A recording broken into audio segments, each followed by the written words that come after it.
second chapter of Stupid Fast. I'm not stupid funny, I'm stupid fast.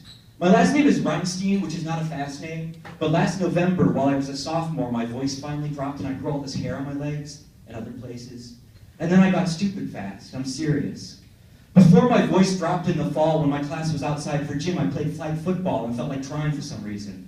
I was pretty good because even though I hadn't yet fully gone through puberty like all the chuckleheads in my grade, and never tried before and wasn't even interested in the slightest, I've always been good at sports, a fact I hid by not trying, but not ridiculously good. Then Thanksgiving came and I couldn't stop eating and I couldn't wake up before like noon, which drove my mom, Jerry, nuts, and I grew taller and I got all this crazy hair. The hair was like corn coming up in June. You look one day and there are sprouts in the dirt, but mostly you see dirt, and then like a week later, those sprouts aren't sprouts, but corn, and are already knee high, and you can't see the dirt at all. I ate too much at Thanksgiving, about 1,000 pounds, and I couldn't wake up in the morning and I sprouted hair. A week later, I had 1,000 pounds of hair everywhere.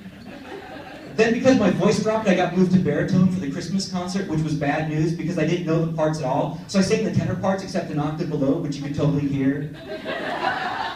And it went on. I kept sleeping and eating, and Jerry yelled at me to get out of bed, and I yelled at my brother Andrew to stop playing the piano so I could sleep. So Jerry yelled at me for yelling at Andrew, and I'd get pissed and get out of bed and go to the refrigerator and stuff bread in my mouth because I was so hungry. Then Jerry would yell at me for eating too fast, and Andrew would tell, "That's a pig!" And on all winter. My pants getting too short, my shirt's looking shrunk and not covering my belly button, which is gross. Jess Withrow and Abby Sauter told me it was gross.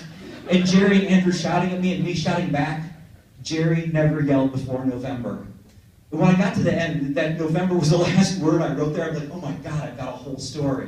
I've got these characters in conflict. I've got the change. I've got the mother acting weird, the brother weird. The father's obviously gone. And the book just dropped out from there.